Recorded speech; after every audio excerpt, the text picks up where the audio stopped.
Welcome to the Code 4 Couples podcast, focusing on topics for law enforcement officers and couples to keep you and your relationship connected, resilient, and Code 4. Now, your host, law enforcement expert Cyndi Doyle, author of Hold the Line and My Wife.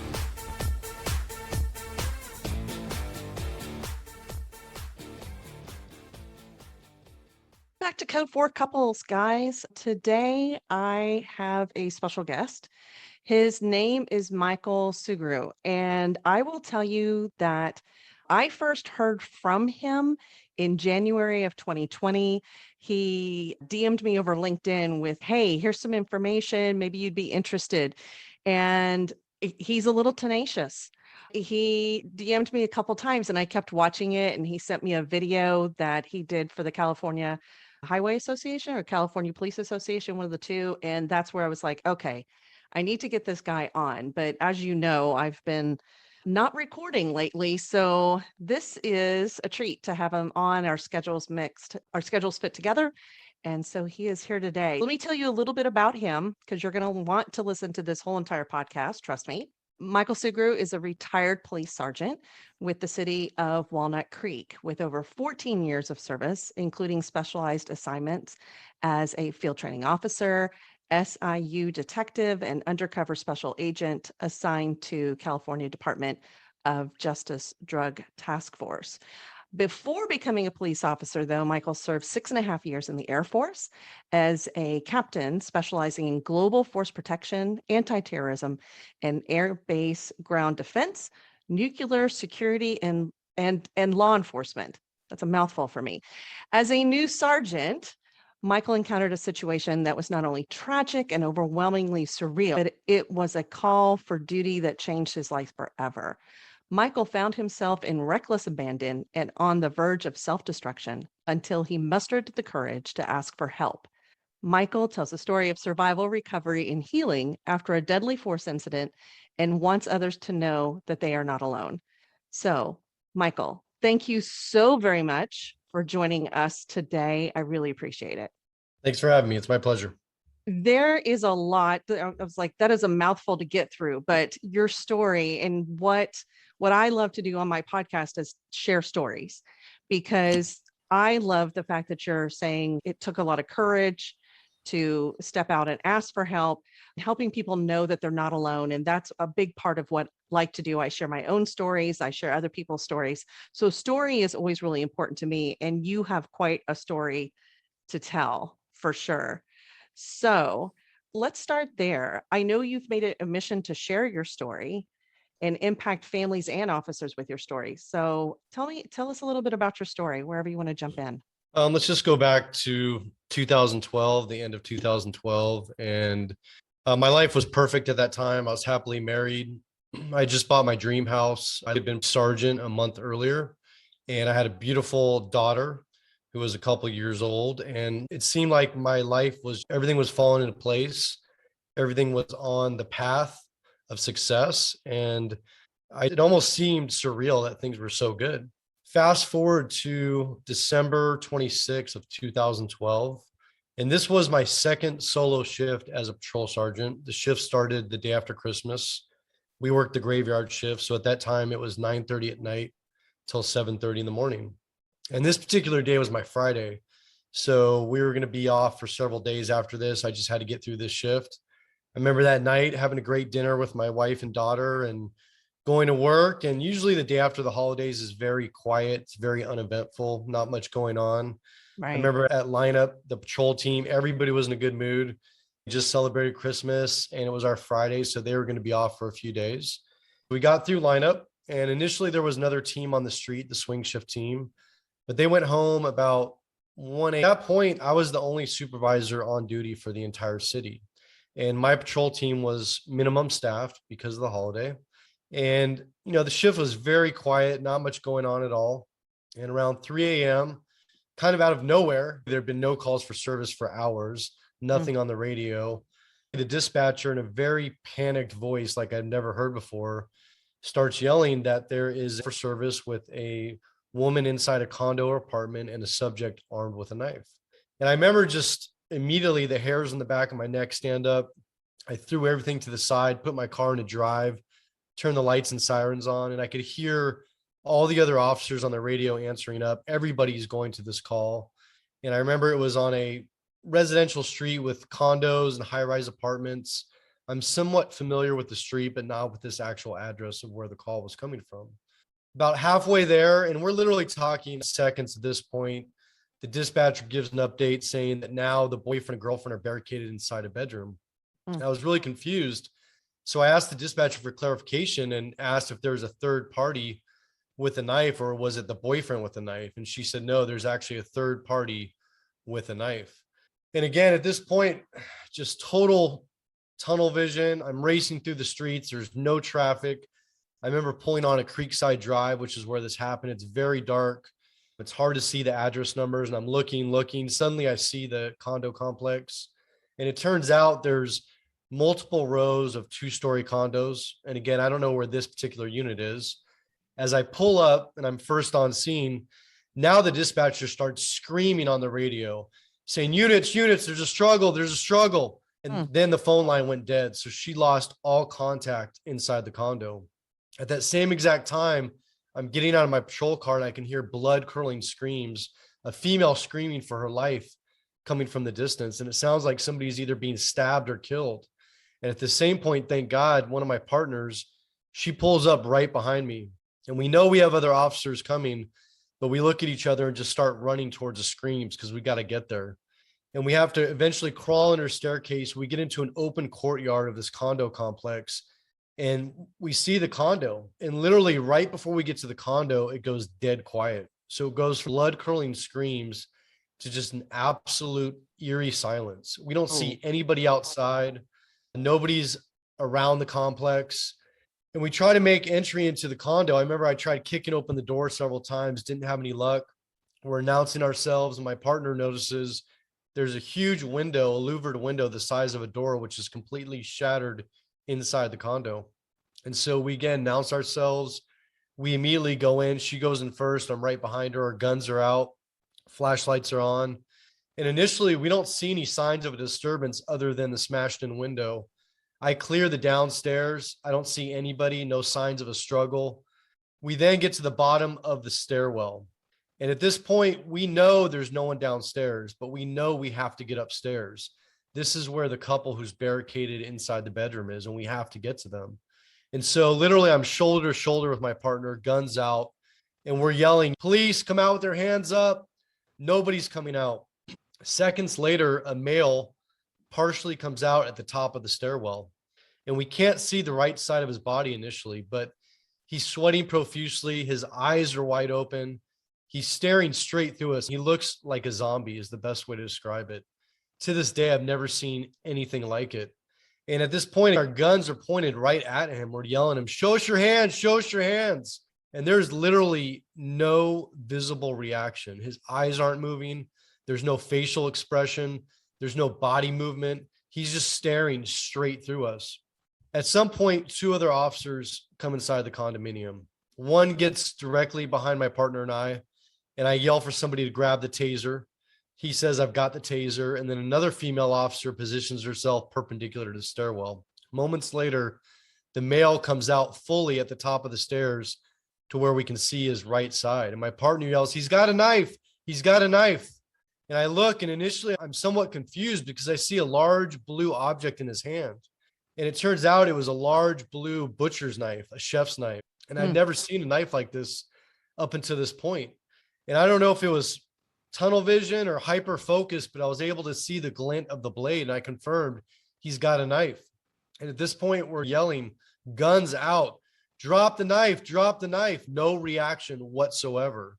And then suddenly he puts the knife up over his head in a stabbing position and starts coming towards us. At this point, I fire my weapon. I assume that other officers fired their weapons. He eventually comes to the bottom of the stairs, and I can't see any injuries. I can't see any blood. 2 of the officers retreated into the family room, and the male officer that tried to tase him, he dropped the taser and pulled out his duty weapon. At this point, I'm literally just a few feet from this subject, and he's laying on his right side, and he still has this butcher knife fully clenched in his right hand. Mm. And we're yelling for him, drop the knife, drop the knife. And at that point, he starts to come back up with his butcher knife. And there's no nice way to say it, but at that point, we had to take his life to save not only our lives, but the couple upstairs. Absolutely. And the wounds were absolutely devastating. I mean, I knew immediately that he was deceased. And immediately I ordered one of the officers to go upstairs and check on the couple. And it turns out this subject had been stabbing through the bedroom door with this butcher knife. And they're literally physically barricading their bodies against this door, trying to prevent him from coming in. And literally the door was coming off the hinges. And I know now that had we not gotten there when we did, I have no doubt they'd be killed. No doubt. So I know that we saved their lives. Yeah. I remember being in a bit of shock when this happened, but then I realized that I'm the supervisor. I'm in charge of the scene. Pull yourself together. You've got to take control this scene. And we had attached condos on both sides. We had to check on residents to make sure that nobody else was hit by gunfire, that nobody else was injured. We were able to get the couple outside. And I remember the male, not the suspect, but the male that lived there, he was completely stoic, as if he was in shock. And his girlfriend, the female, was very emotional. She was crying, she was bawling, and she came out and she hugged me and she made a statement saying, I can't believe this. This isn't like him. And at this point, I was confused because this whole time I thought it was some stranger that had broken into this condominium. And to give you some backstory that I later found out was that basically there's 3 males that lived at this condo, and one of them was still gone for the holidays.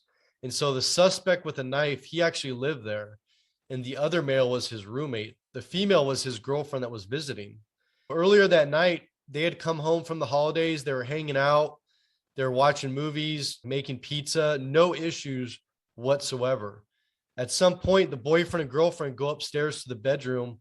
The boyfriend's playing his Xbox or PlayStation. The girlfriend falls asleep. And that's the last thing they know of the roommate. And hours later, in the middle of the night, the male comes into their bedroom as he's still playing video games. And they describe the same look, eyes wide open, looking like he's a zombie. And he immediately starts trying to strangle to death the male roommate. And they try to call him by his name to wake him up or see what's going on. He has no reaction to his name whatsoever. And by the grace of God, somehow they were able to wrestle him downstairs outside of the condo and lock the door.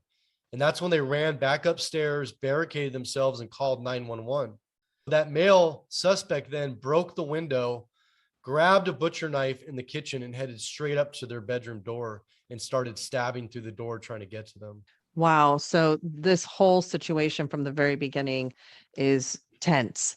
When about a little bit of your story, because we're going to talk about the impact of going, it doesn't stop here for you. There's other aspects of this, but key signs, the glass, the look, that vacant look, that I know exactly what you mean, that they look right through you. Then seeing the weapon, confirming all these things, kind of going by the book, as horrible as it is. I was talking to my husband about your story last night. And he says, no cop that I know wants to injure or kill anybody.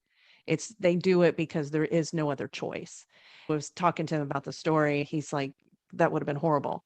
But you confirmed everything along the way. They validated for you the need for you to be there and the need for them to protect you. And the gratitude that they had was just so you're done with this scene. And while it's not a pleasant one, you're thinking, we saved people today, is what happens. Yeah, there was mixed feelings. First and foremost was, we saved lives. But the thing is most people don't realize that, but most officers, and I don't know the exact percentage, but I'd venture to say it's probably 98 to 99% are never involved in a fatal shooting or any police shooting for that matter. Right. We draw our weapons all the time. I've drawn my weapon probably hundreds of times. I've been involved in a lot of high risk incidents. I've almost shot a couple people, but the facts is that most officers never, ever have to take a life. And although we're trained for that and we say we'll do it if we have to, we don't expect that to ever happen. And the facts is that I save lives, but the fact is I have to live with this for the rest of my life. And what makes this so difficult for me is that this subject, he had no criminal history. He had no contacts with law enforcement. He had no history of mental illness, no mental disorders. I mean, literally, he, for all intents and purposes, prior to this incident, was a good, productive young man who had a job. He had friends and family, and there had been no issues with this subject ever. To this day, we don't know why he did what he did. And Mhm. part of that, the family sued us federally immediately. Part of a lot of this after trauma was I endured 4 years almost of depositions. And eventually I was defendant in federal civil court in San Francisco, where I literally felt like a criminal on trial. And I know that the family just wanted answers, and I want answers as much as they do. And I feel for his family. I feel for his friends. I never wanted to do this. And this incident forever changed me and forever affected me to the point where I almost lost it all. That's the fact. And I'm still to this day, even after years of recovery, I'm dealing with this. And I know I will have to deal with this for the rest of my life. When you say it changed you, it, how did it change you? Talk about that a little bit. Initially, right after this incident, it started changing me immediately. I remember when I had been up for almost 24 hours. This is right after the shooting. I'd been interviewed by the district attorney, by my detectives. Eventually, I got driven home. And I remember seeing my wife and young daughter at the door, and I just felt completely numb. I Mhm. felt emotionally numb. I felt detached. I saw them and I gave them a quick hug, but all I wanted to do was go right past them, go up to my bedroom. I had blackout shades because I worked the night shift, and just go to sleep and hope that this was some nightmare or bad dream that didn't happen. That started my isolation. That started my desire to not be around other people, to not Mm. communicate, to not be social. And then it got to the point where I'm having constant nightmares. I can't get this individual's face out of my mind and out of my dreams and nightmares. And I couldn't talk about this to anybody. I literally had the district attorney's investigation, I had an I investigation, and I was being sued. At this point, I didn't have any therapists or clinicians or even chaplains or clergy members in my life that I trusted to where I could have this protected communication. And I was ordered directly not to talk about this with anybody. And so I couldn't talk to other people at the department. I literally, even though I was isolating, it's like I had no choice. I couldn't express what I was going through. And part of it was I felt ashamed. I felt like, why is this affecting me so much? I'm a former Air Force captain. You know, I've been a police officer for many years. I'm in a leadership position. This is what we do. Why is this affecting me so much? And so I started pushing people away. I pushed my wife at the time away. I wasn't emotional. I wasn't affectionate. I didn't want to talk to her. I just wanted to be by myself. When I couldn't sleep, I started drinking more. And the answer was drink wine. That's going to help you go to sleep. Maybe you go to sleep, you wake up, this didn't happen. And that just makes things worse. It doesn't make things better. And that truly is when the change started. And it just got gradually and gradually worse after that. You're talking about that isolation and the idea of don't talk to anybody. I have a couple of officers right now that are going through IA investigations, and it is the idea of not talking about it compounds the impact of what's going on, the psychological impact, because then it breeds the shame. I saw in your LinkedIn profile that you like Brown. I'm a Brene Brown facilitator for her programs, and she talks a lot about shame grows in the dark. When you can't talk to people, it incubates and it grows and it manifests. We isolate more and more, and it grows, as you're saying, and you continue to get worse because talking about it feels scary. It also, I hear you talking and it feels like I feel broken. Why is this impacting me so much that the shoulding, I should be able to handle this? Why do I feel so broken about this and not being able to talk about it? I know a part of your story too was that the administration at the time had told you, I think part of the story was that you were on the stand. Do I have that right? And that you became emotional, and there was an administrative impact from that they had told you not to talk. Can you tell us a little bit about that? Yeah, this is a critical part of my story because this is where I made a huge mistake. And this is where I really should have asked for help. I'm going to take some ownership here. But this is also where my administration should have stepped up and realized where I was at, that I was in crisis. Basically, about, I think it was 7 or 8 months after the shooting, we had a first court proceeding for this. In our county, it's called a coroner's inquest. And basically, they have those anytime somebody dies where law enforcement is present. So that could be somebody committing suicide in a jail setting, or it could be a police pursuit where somebody crashes into a car and somebody dies, or it can be a police shooting in my case. And the thing about these hearings are that they're fully open to the public.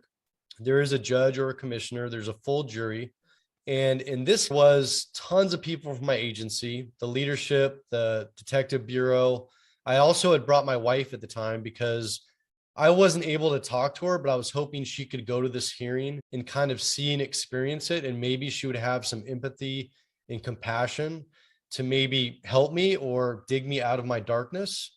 But the real devastating part of this was that the family members of the man I killed were there. So his parents, his step parents, his grandparents, he had a whole twin brother who was also in the Air Force like me. Tons of relatives were there, and they're literally feet from me. And I remember when the hearing started off, they first played the dispatch radio tapes from that night. And this was the first time I'd heard it. And literally, I felt like it brought me right back to that night. I started sweating profusely. My heart started racing. I could feel the hairs in the back of my neck stand up. And I literally felt like I was going to get sick or pass out. It brought me right back to that night. And I got called up to the stand. I'm right next to the judge, and the jury is 3 or 4 feet away from me, staring at me. And I can see the family members staring at me. And I have to recount this incident. I have to recount what happened. I'm telling the story and I'm going through it. And I get to the part where I'm at the bottom of the stairwell. And when he starts coming at us, losing it, I end up breaking down on the stand. Up to this point, I'd been in a court setting hundreds of times to testify, whether it was traffic court or criminal court or motions. Court was my thing. You stay professional, you give your testimony, and you certainly don't get emotional. And I had never gotten emotional in front of other people, especially not in a room filled with 70 or 80 people. And I was so embarrassed and so ashamed that I showed emotion. And I remember the judge, after I testified, he said, "Thank you, Sergeant. We have what we need. You're excused." I immediately went straight out of the courtroom. I went to the bathroom. I splashed water on my face, got myself together. I was talking to myself in the mirror. Pull your head out of your ass. This is bullshit. Pull yourself together. I did that. And I went back to the courtroom. We went through the proceeding. My officers did outstanding. It concluded. A couple weeks later, we got the finding that we wanted. We got the ideal finding for this particular court hearing. To put things in perspective, again, I'm a brand new sergeant. At this point, I'm still on probation. And there hadn't been any shootings the entire time I had been at this agency. The fact that this happened, the fact that we saved lives, that none of us were hurt, I thought this was a good thing. I thought my career is going to continue to be off the charts. I remember one of my administrators, they came up to me and said, "Hey, we need to talk to you in the captain's office." I was like, okay. I was thinking, oh man, this is going to be good. We just had this hearing. They're going to give me accolades and praise me for showing leadership and saving lives. And I immediately knew when I entered this room, there was a couple administrators in there. I could see by looks in their face that this was not going to be a good meeting. I could see this was going to be very serious. I came in, I sat down straight up, my hands on my knees, heels together, like my military training. They closed the door and I was like, okay, let's see what this is all about. And this was a critical turning point. The first thing they did was they questioned the genuineness of my emotions. And they either said directly or inferred or both that I was acting or putting on a show for the jury. Now, mind you, when I mentioned how embarrassed I was that I broke down and the fact that I'd never done this in my entire career as a military officer or a police officer, or police sergeant, and now they're questioning my integrity, my everything. Our integrity, our word is everything as a police officer. The second thing they did was They questioned my leadership ability. And not to brag, but my career at this point was off the charts. I literally had gotten every assignment I wanted. I've been promoted quicker than anybody. I had no write-ups. My evals were just phenomenal. And now my very leadership ability is being put into question. And then eventually my probationary status as a sergeant was extended, which put my promotion in jeopardy. And so instead of raising my hand and asking for help, which is what I should have done, I didn't. I said, yes, sir, nodded my head, went out of that room and told myself I would never show emotion again. I would never show weakness. And I was going to prove them wrong. I was going to get through my probationary status and go on with my life. And the thing is, I became a total asshole. I became unapproachable, unsympathetic. I didn't care. When my subordinates came to me with their issues, I didn't care. I was like, are you kidding me? Like, you guys don't even know what a real problem is. And so I lost all sight of anything and everything just to prove them wrong. And what I was doing is denying the person that I am, the human being that I am, because I now know it's normal to show emotion, that we need to, it's healthy. But because of the culture of not just the military and law enforcement, that is what prevents us from showing emotion. That's what prevents us from talking about our feelings. And that's what prevents us talking about this stuff. And then we isolate, snowballs, and it gets worse and worse and worse, like it did in my case. Yeah, it prevents you from healing because in that moment, you were on the stand. It felt humiliating because you finally expressed this emotion. I made a note here. You said, I brought my wife at the time because I thought maybe she would have some empathy or compassion, which tells me something was going on there with her. Like you didn't feel like she was connecting with you either. I want to come back to that, but we're talking about the administration aspect, and you didn't feel supported by your administration, which then is also a trauma.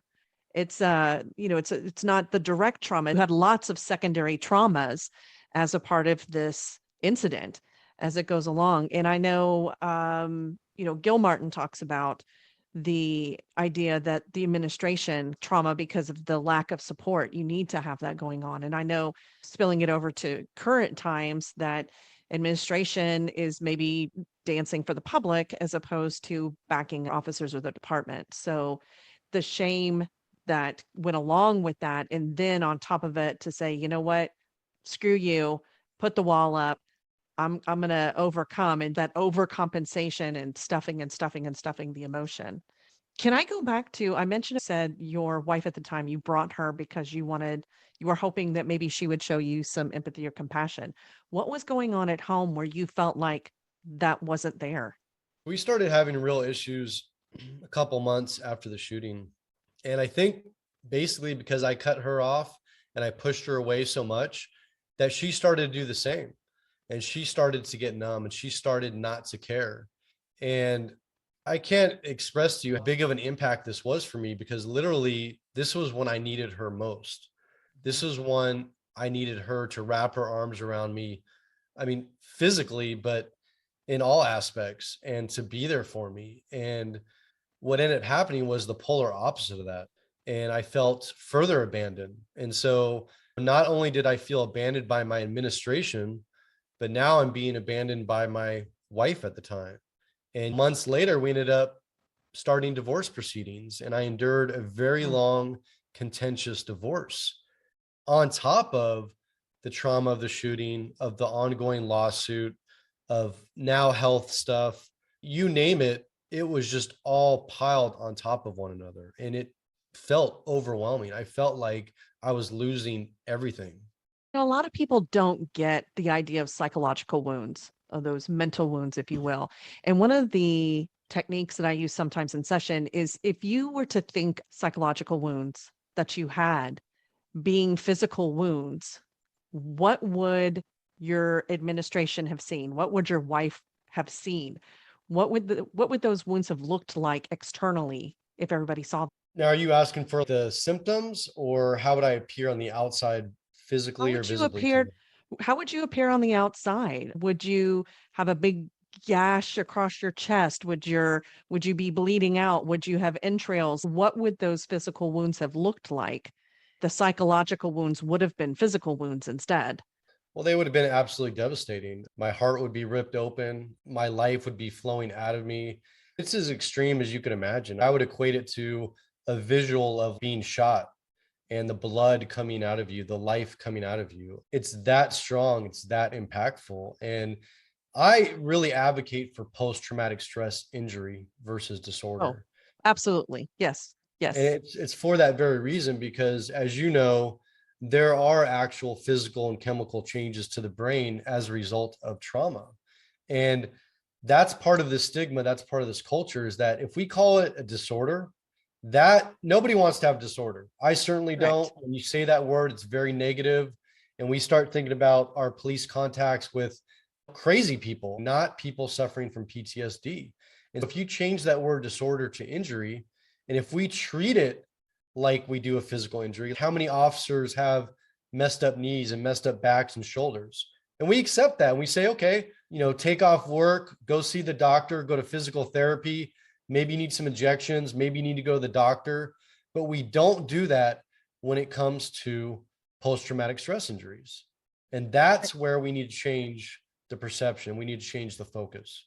I totally agree. I'm such an advocate of this. And that is why I want to make it where it's like, hey, these internal psychological injuries, actually physical injury too, because you're exactly right. The brain changes as a part of this.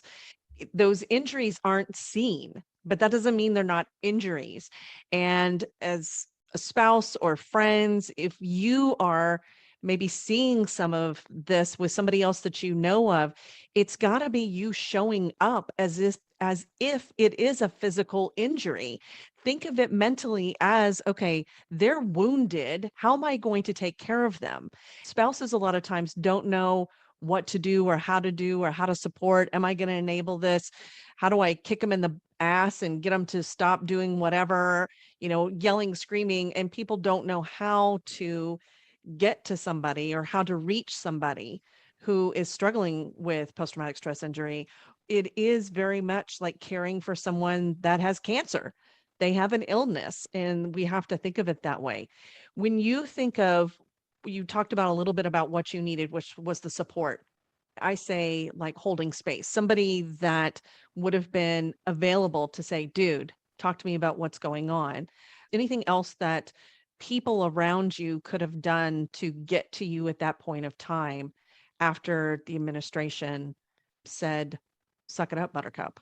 Well, let me take a step back and just Sure. talk about the mistakes that I made when it came to my spouse. And this started at the beginning of my career. And I really want any and all first responders or spouses to hear this part. But I made a decision right away out of the academy, including in the academy, that I was going to leave work at work and home at home. I was never going to Mm. mix the two. I wasn't going to talk about it. When I had a bad day, I didn't talk about, I didn't tell my wife, hey, I'm sorry, I had a rough day today. I went to a child death or I went to a fatal car accident. Not needing to go into details, but I'm not pissed off at you. I'm not in a bad mood because of you. I just need 30 minutes to decompress and then we can talk about it. But the thing is, I never talked about any of that stuff. You're talking years of a career and years of a marriage where I didn't talk about these traumas or these incidents Mm. that we experience on a daily basis. I think if you practice this and you make it normal to where spouses communicate more about the job, not going into the nitty gritty, horrible details, but enough to where you can say, look, here's what I dealt with today.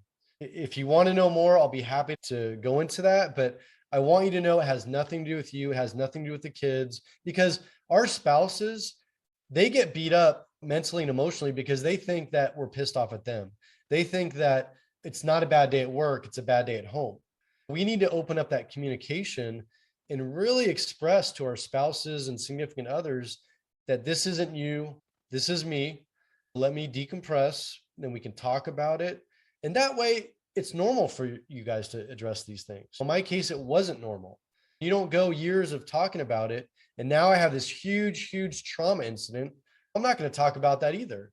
But I think if I would have started talking about things in the beginning, it would have made a huge difference when it came to our marriage, our communication, and our support for one another. In my mind, I'm like, preach. This exactly. Yes, we have to be able to talk as a couple. We have to be able to talk about what's going on. No, it doesn't have to be details, but it has to be that safe place. As spouses, officers, we have to have that commitment to each other. We don't do this. My tagline is heroes don't do it alone. We're in this together with you as spouses. And that's what's so important is that we have to know. I have several podcasts about being able to listen to the hard stuff and how to move through that and how important it is to open up. And I love that you're saying that if I had established that as a foundation, maybe things would have been a little bit different. Maybe my wife would have been able to understand, or maybe she would have been able to reach me. Maybe I would have been able to open up. And so to say this is a foundational aspect of your relationship. And I will also say that this doesn't just have to be a romantic relationship. You could be single as long as you have someone to say, hey, I had a bad day. Let me talk about it a little bit. Let's decompress, have a little debriefing, if you will. That is essential for that's baseline mental health and baseline of taking care of yourself as part of this. Thank you so much for saying that it has to be a normal part of it, because if not, eggshells do get created. And without knowing, a lot of times spouses assume it's us. Thank you. Yes, absolutely. Thanks for that. Okay. So as we go through, talk about your healing process, because you said earlier that this process it'll continue to be a process, that you don't just cross a finish line and you're done. It is a continual process to stay healthy, to stay on top of it, to make sense of the trauma and to heal from it. So tell us about your journey for recovery from it. Absolutely. I'll go to the tipping point, the beginning, and that was right after my federal lawsuit ended in 2016. About a month after that, my best friend, he was a Vietnam veteran, also a 35-year reserve officer with my department. He tried to kill himself when I was on duty. And I got to the hospital right when they rushed him in, and he had slit both wrists, stabbed himself in the torso multiple times, OD'd on multiple prescription medications, just covered in blood. And I didn't think he was going to make it. I had a brief moment to talk to him before they rushed him off to emergency surgery. I remember waiting in the hospital with his sister, family members, and other officers in the department. I started feeling so guilty. Why didn't I see these signs? I had no idea that he was suffering like this. And I started to blame myself.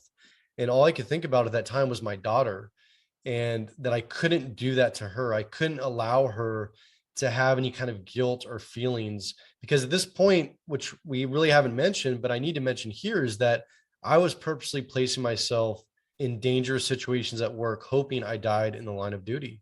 I really didn't care anymore. This was my wake-up call. Thank God my best friend did survive, but he's the one, I tell him every week to this day, that he saved my life, because a month after this, on the anniversary of my shooting, is when I finally raised my hand.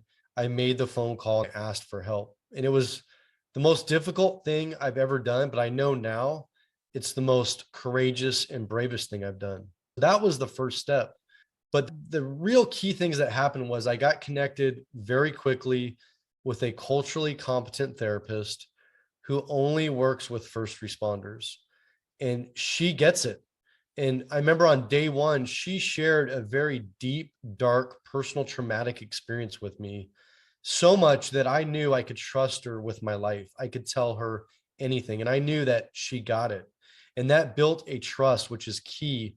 Trust is key to this whole thing. It's key to our relationships. It's key to asking for help, and it's key to recovering. And I had a therapist that I could fully trust, I could talk to, I could open up to. And she shared some resources with me. The first one was first responder support meetings. I still go to these now. They're an hour-long discussion meeting. Some are in a 12-step format. Some aren't. They're discussion meetings. And they're open to any first responders, whether you're retired or active or on injury. And there's paramedics, dispatchers, firefighters, cops. And I started going to these meetings where I didn't know anybody. I started listening at first.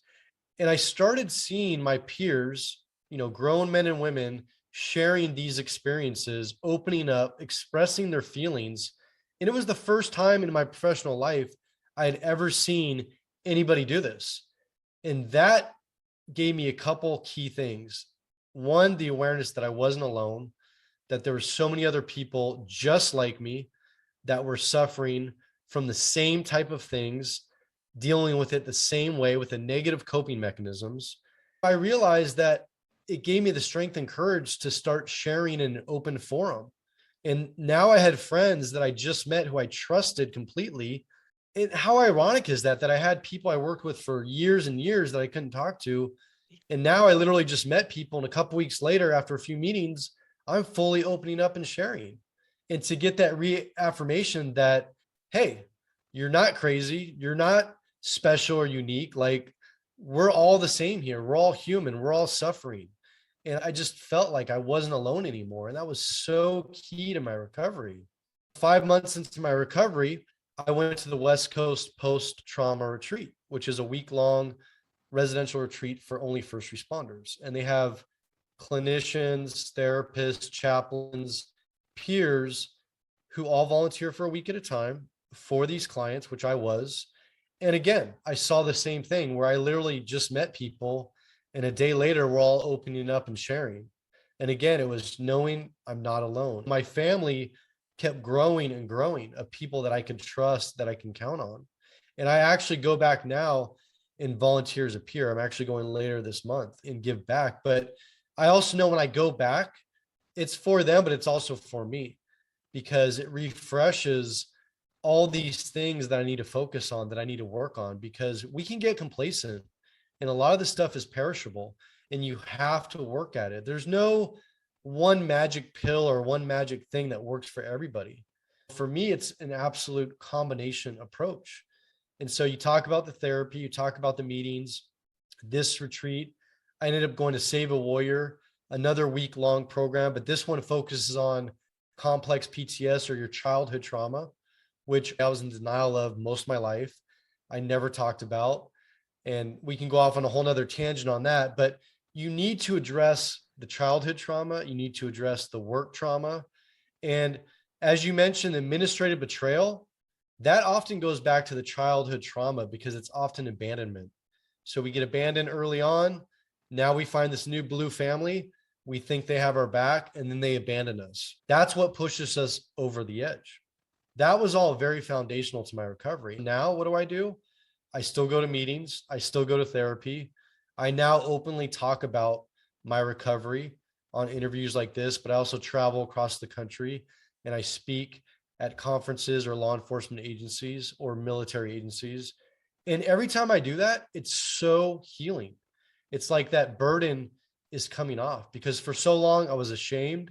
I didn't share anything with anybody. And now I'm an open book.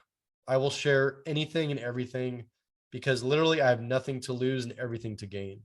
And that was something that when we were talking about the podcast and setting this up, you were like, ask me anything. And I'm like, are you sure? It's that idea of, in sharing your story, that you impact others. I always think about sending ripples out into the universe. And that to me is kind of what you're doing with your story. Is it's like, my pain can help heal other people. My journey can help heal other people. I talk a lot in therapy world about Joseph Campbell and the hero's journey, in the sense that we all are living a hero's journey, and we were all going to fall down and we are all going to go through an abyss. And then it's after the abyss that, what do you do with it? And that resilience is about making meaning out of pain. And so I hear you doing that in sharing your story. And even if you were to impact one person, that's one person impacted, right? But in putting yourself out there over and over and over again, it helps you, us, anybody to heal, that when you're struggling, you've got to speak up. You know, one of the things that you mentioned was this idea of listening to other people share their stories. And here you were you worked with people for years, and yet you weren't able to open up in that same way.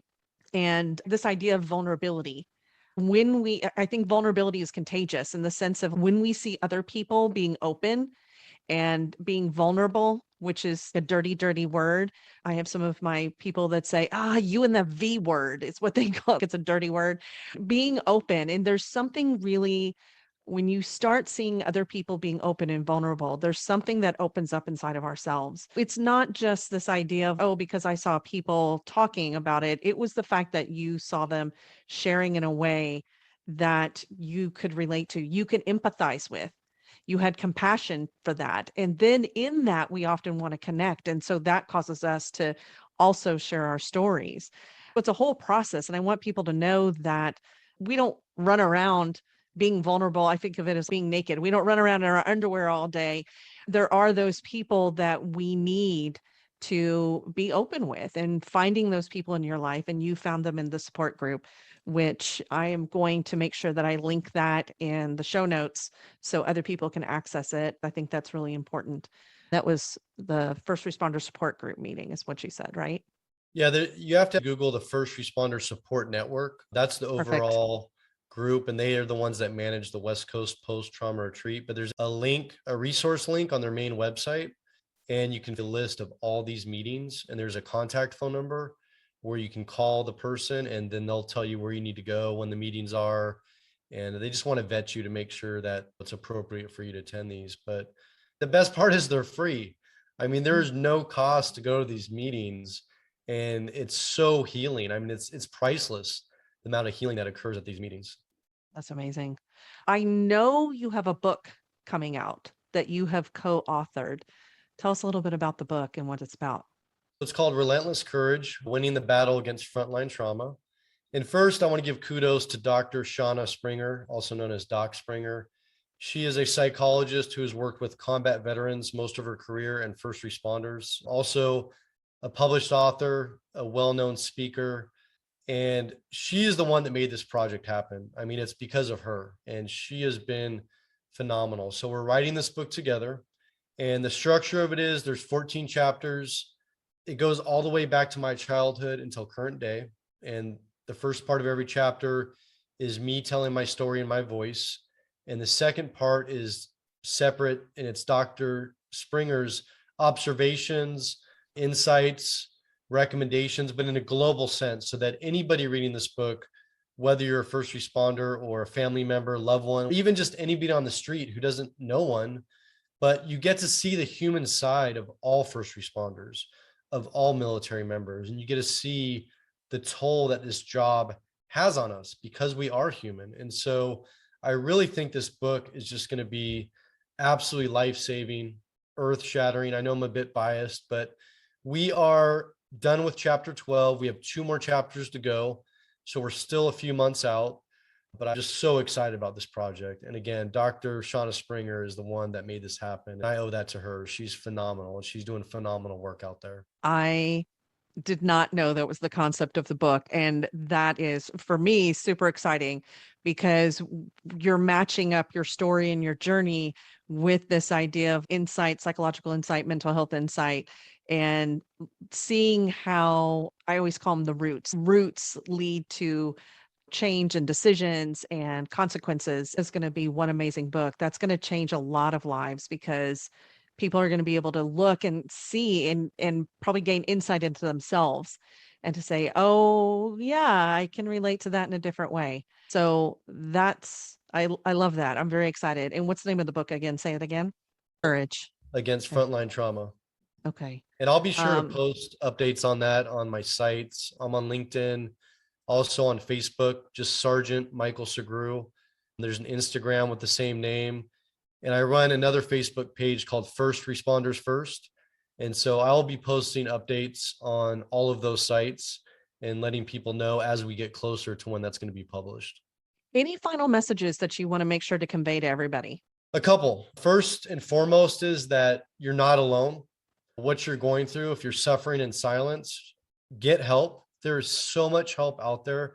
There's so many resources, things that I never heard of, that I knew of. My life today is so much better. I look back at the person I was when I was working to the person I am today. I'm a better father. I'm a better son. I'm a better brother. I'm a better person. And I am truly living life to the fullest. And I know because I got help, I'm going to be here that much longer for my daughter. And so if you're listening to this, please, I implore you, raise your hand and ask for help, because you and your family are much more important than any job or any position. And that's the bottom line. Do it for yourself and do it for your family. Thank you so much. I will put all of his links also in the show notes. I know first responders first. Is that the Instagram page, but then also your name? And you spell his name Sugrue, Sugrue. And so be sure to watch for him. He is definitely going to be on more podcasts, and you'll see more interviews for sure, because I think he is just getting started. I think you're just getting started on this journey of making an incredible impact on our whole entire community. Michael, thank you so much for joining us. I really appreciate it. I know there's going to be many people that listen to your story and what you have to say and be impacted by it. So thank It you. was my honor. Thank you very much. Until next time, guys, keep it Code 4. Bye-bye.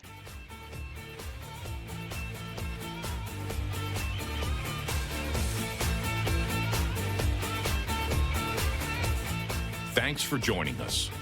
For more information about the podcast or Cyndi, check out code4couples.com. All intellectual property rights owned by CRLD2 Ventures, LLC, are protected by the firm of 9mm, 45 ACP, 5.56mm, and 12 gauge.